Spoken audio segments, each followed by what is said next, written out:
Bhavan to Somajiguda ఓ apartment కు తరలిన కంప్యూటర్లు, మరికొన్ని హయత్ నగర్ బేగంపేటకు, సచివాలయం ఓపెనింగ్ టైంలో కొన్నవి సైతం షిఫ్టింగ్, R&B సెక్షన్ నుంచి మరికొన్ని మొబైల్స్, పుస్తకాలు, డాక్యుమెంట్ కూడా కీలకంగా వ్యవహరించిన ఓ వ్యక్తి బంధువుల ఇండ్లలో భద్రంగా తరలింపంటూ ఇగో ప్రగతి భవన్ లో కేసీఆర్ ఓడిపోగానే ప్రగతి భవన్ లో ఉన్నటువంటి కంప్యూటర్లు, కీలకమైనటువంటి ఫైళ్లను రాత్రికి రాత్రి మాయం చేశారు. మాయం చేసి కేసీఆర్ బంధువుల ఇళ్లలో దాచిపెట్టినట్టు ఇవే కంప్యూటర్లు, ఇవే ఫైల్స్ అన్ని.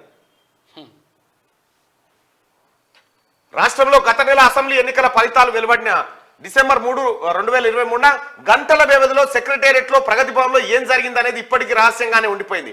కంప్యూటర్లు, హార్డ్ డిస్క్లు, ఫైళ్లు మాయమయ్యాయని ఇంటెలిజెన్స్ అధికారులు గుర్తించారు. సీసీటీవీ ఫుటేజీని పరిశీలించిన అనంతరం ప్రగతి భవన్ సెక్రటేరియట్, R&B సెక్షన్ నుంచి ఆల్ ఇన్ వన్ కంప్యూటర్లు సుమారుగా 8 తరలిపోయినట్టు నిర్ధారణకు వచ్చారు.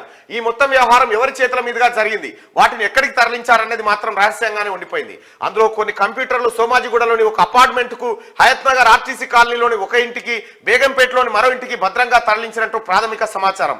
ఇప్పటికీ అవి అక్కడే ఉన్నాయా లేక మరో చోటుకు మార్చారా అనేది దర్యాప్తులో తేలాల్సి ఉంది. నువ్వు ఏ తప్పు చేయకపోతే కంప్యూటర్లు, ఫైల్ ఎందుకు ఎత్తుకపోయినావు? ఈ కథలన్నీ ఎందుకు చేసినావు? కేసీఆర్ దీనికి సమాధానం చెప్పాలా? సీక్రెట్ గా భద్రపరిచిన కంప్యూటర్లు, పుస్తకాలు, ఫైళ్ళు ఇగో చూసుకో దాచిపెట్టిరట. ఇన్ని ఉంటాయి కేసీఆర్ కథలు.